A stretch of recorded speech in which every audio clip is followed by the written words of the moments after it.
Hi, welcome to WizNugs. Today we wanted to talk about a very specific scenario. After our breakup video aired, I had a viewer reach out to me and asked for some advice on something of very specific, and that was, why do people leave when you're trying to better yourself? I was taken aback just for a moment, thinking about, why do people leave? And I don't think we can actually say for any particular reason for a particular person what that reason was, what the rationale was, because there's a myriad of reasons that someone might decide that they need to leave a relationship. The problem is that it ends up hitting us like a brick wall. We weren't expecting it, and now what do? I had this life plan of, I'm going to better myself. I'm going to be a better version of myself. And they don't want to come along for the ride, and I don't get it. I think as we discuss this one, I feel like the guesses that we can make as to this person's mental state, if you're living a life that where you're doing, I'm imagining based on the scenario of bettering yourself, Right. that in the one hand, your life is probably a little bit on the chaotic side, and maybe it's more focused on fun and enjoyment. And then you decide, you know what? I want to get my act together because I don't see myself going anywhere. And I don't like that. And the reverse could be true. Maybe you're a straight edge person and you're doing everything by the letter, and all of a sudden you're like, I want to enjoy my life a little bit more. So you know what? I'm going to go do some of these things.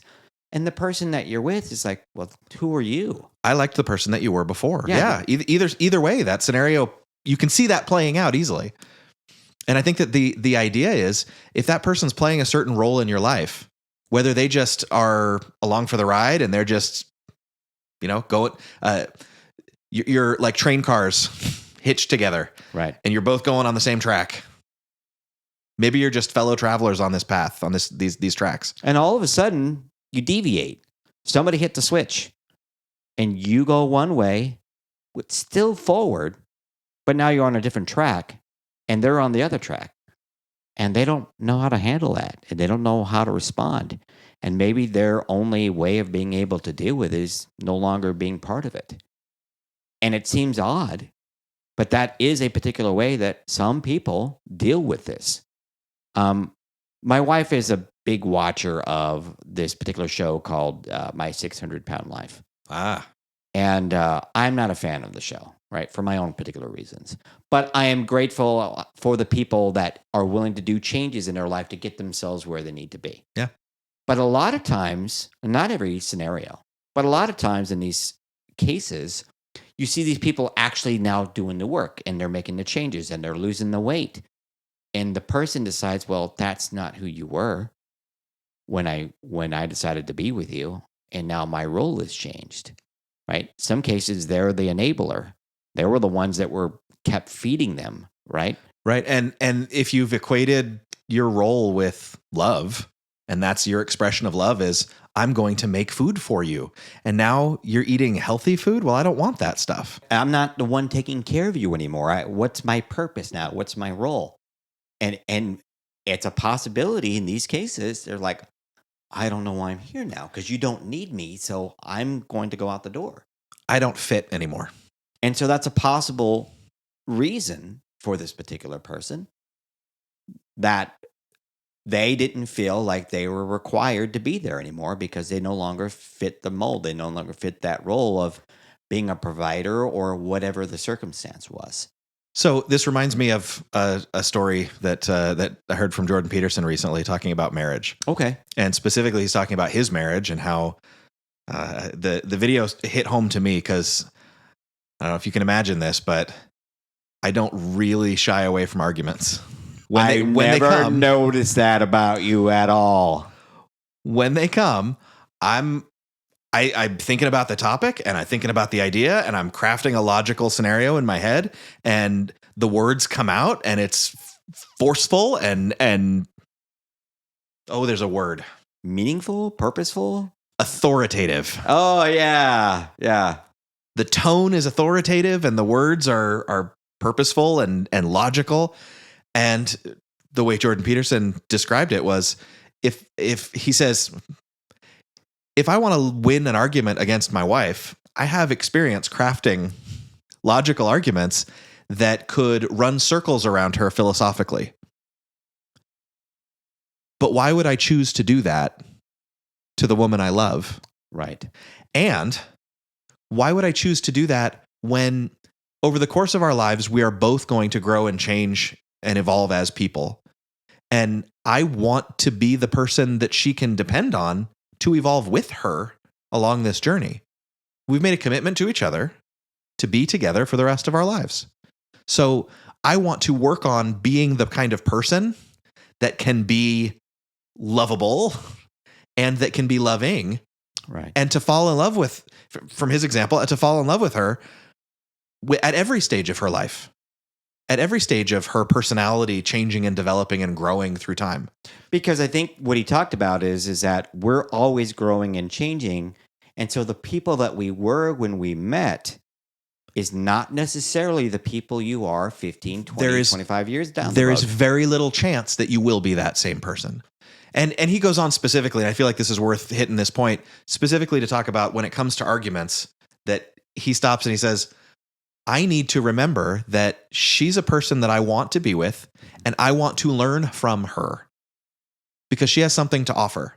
She may not be able to craft the exact argument the way that I would, and maybe her thinking is a little more emotional than mine, and that doesn't make it wrong.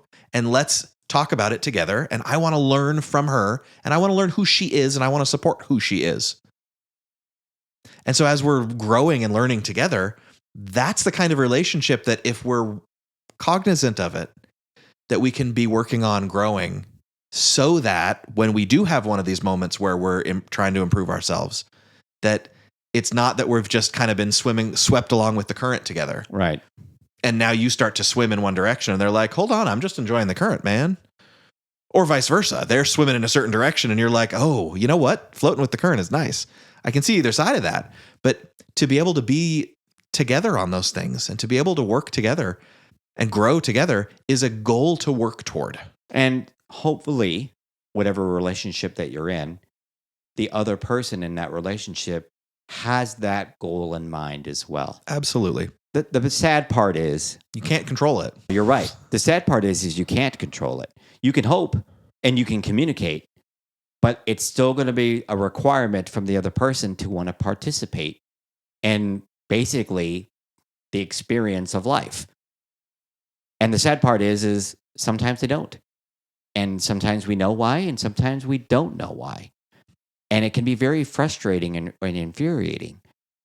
But what you need to come back to is, and I hope that this person understands this, if you're trying to be a better version of yourself and that you find that people leave your life because they don't want to participate, they don't like it, they don't want change, whatever the reason is, you're working on you, and that's what's important.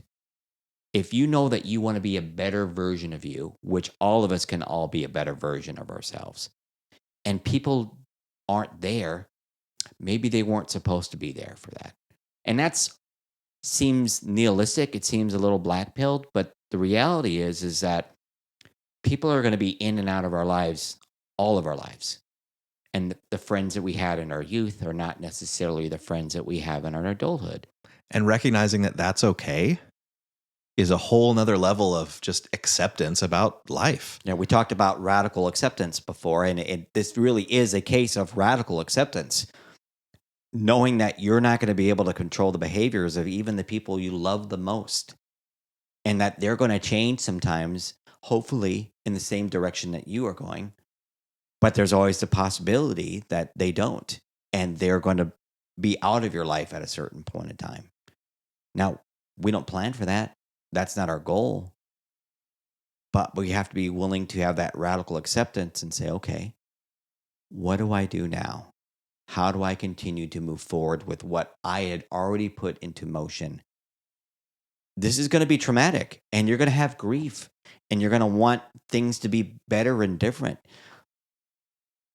but you're already doing something that was so positive for yourself. Try not to lose that momentum. As hard as this is going to be, try not to lose that momentum and stay focused on what your goal is, because you're going to be the beneficiary of this change that you put into motion. And if there's anyone else involved, whether it be parents or siblings or children, they're also going to get the benefit of the things that you're doing for yourself. And they're going to be the ones that hang around. And they're going to be the ones that will be there to support you. We talked about accountability buddies. There's going to be the ones that you can rely on. I wish you could say that you can rely on everybody that's currently with you when you start a journey. But sadly, that's not usually the case. Yeah, I think of it like some people are NPCs in your adventure. And what do you mean?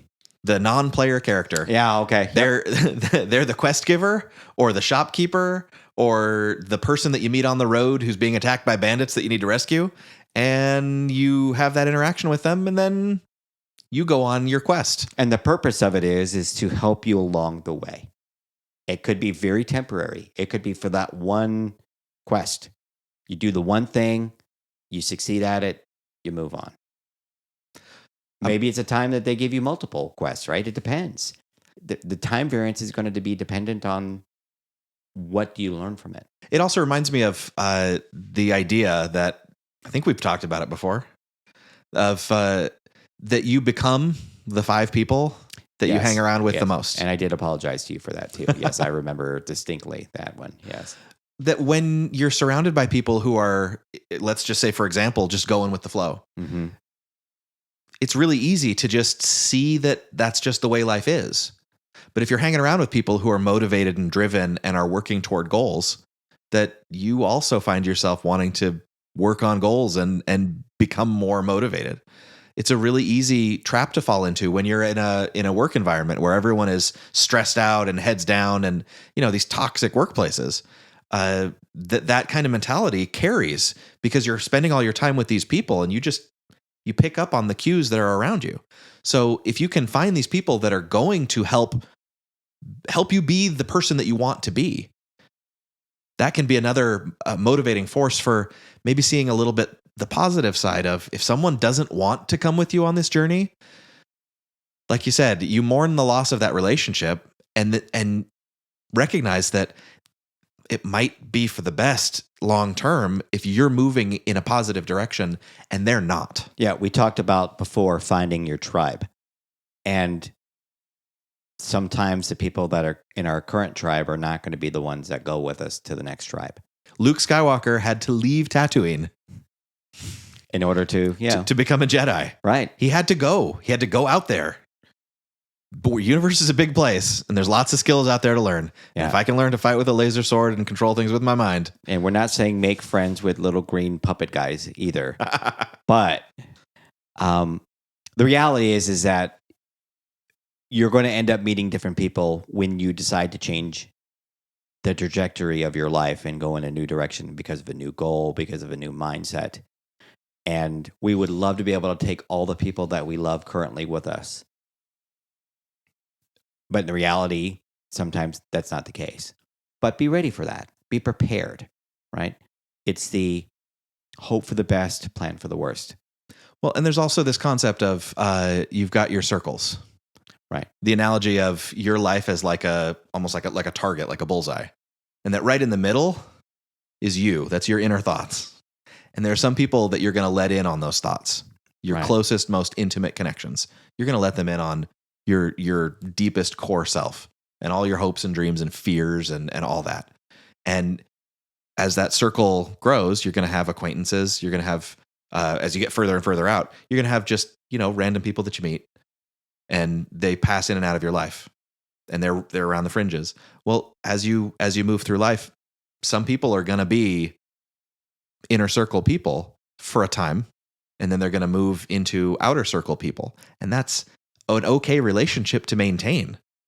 That, your best friend from high school might not be the person that is your best friend in adulthood. They might be. Or it might be that you grow apart. And that's okay. That doesn't mean that the relationship was bad or false or anything. Enjoy it for what it was. Right. move forward. And if someone decides that because of the changes that you made that they can't go along with you and they resent the fact that you've changed, because how could you? Did you not take me into consideration? That's not your responsibility. You can invite people to come along in the journey with you. Yep. That's part of that Jordan Peterson, growing together concept is you can invite, you can work on that, you can try. But like we talked about in our feelings is you don't control other people's feelings. You can only deal with yours. And I say that because we can sort of kind of control sometimes, but not the immediate response. Down the road, we can start practicing about controlling our reactions and our feelings towards things. But if somebody starts building up that sense of resentment because you now are becoming a different person, or maybe you did something in the relationship that they just can't get over, that's up to them. That's going to be on them to be able to say, okay, well, I can't forgive you or I can't get over this. And this is something that I just know that I'm never going to get over. So I can't be here anymore. As heartbreaking as that can be, accept it. Radical acceptance. And that's hard. And that sounds like that's an easy, quick fix. But no amount of begging or pleading or trying to get them to change the way that they feel is going to work. And even if it did, you went over there and you begged for them to come back because you don't know where your life is going to be without them because you're so distraught at the time. The relationship dynamic has now changed. And they don't view you in the same way that they did before. A healthy relationship is going to be based on give and take. It's Right. going to be based on communication and setting goals and working together. And there's never going to be balance if one person always going to lord over well, you came begging back to me. I mean, I'm here because I took pity on you. That's not a relationship you want to be in. So as hard as it's going to be to have that radical acceptance that, all right, well, I have to figure what I need to do now going forward without this person. This is what I need to do for myself. So I feel like to direct this viewer back to the power ups to supercharge your life. Yeah. We talk about some really great stuff in there about set up your systems so that you can work on yourself even when it's hard, even when you're having a bad day. What are you going to do to be able to keep up your goals and if you're working on self-improvement, keep working on it. Yep. And I directed them to the aim low. Start with the things that you can change that are simple and easy enough to be able to make those changes. And start with that. It's going to take time. Yep. Start small because you can achieve small. And when you achieve small, add another one on. Keep building that. Yep. Keep building it. And then start building that positive mentality of being successful at changing your life and moving it in the direction that you want to go. This person already has made enormous strides in their life by wanting to do the changes that they decided to put forth. Continue that. This is a setback. And there are going to be times along your journey that you are going to fail and it is going to suck and it is going to feel terrible and you are going to feel like a failure. But that's temporary and it's not. Pick yourself up and keep moving. Yep. You got to get back up and get right back on to the path that you want to be on and you will get there. It will take time, but you'll get there. I'm reminded of the first Christian Bale Batman movie. Uh-oh. When Bruce Wayne falls down, and of course Michael Caine as Alfred is there to say, "Why do we fall down, Master Bruce?" So we can learn to pick ourselves up. I had forgotten that line, but thank you for the awesome... Michael Caine, always up here. Yeah. Just in case you didn't know, Casey is really good at doing voices. I constantly ask him to do stuff If you for didn't me. think that one was good, that's okay. They're not all polished gems. A lot of them are close. A lot of them are really close. But yes, to get back to what we were talking about briefly, it is about going forward. It is about failures and learning from them and moving forward and hoping that we're always going to have the people in our life that we want in our life. But even if they aren't, learn from that relationship what you can and move forward. That reminds me of this thing I've been hearing about lately called the surfer mentality. Uh-huh. That I think we'll have to do a whole episode about it. to really like dig into it. But the gist of it is that when you're going out surfing, you recognize that wipeouts are part of it. That you ride a wave, you're going to have to get back on, swim out again, take another one. It's a process and it's ongoing. So we'll do a whole episode on that. Yeah, because that to me represents life. Yeah. All right. Well, thanks for joining us on this episode of WizNugs. I hope this was very helpful to the viewer that asked for us to cover this topic. And please keep watching, and please let everyone know that we're here and we're willing to hear any suggestions for topics. Thanks again for joining us. Thanks for joining us today on WizNugs. If you liked what you heard, spread the word. For more information, head over to mywiznugs.com.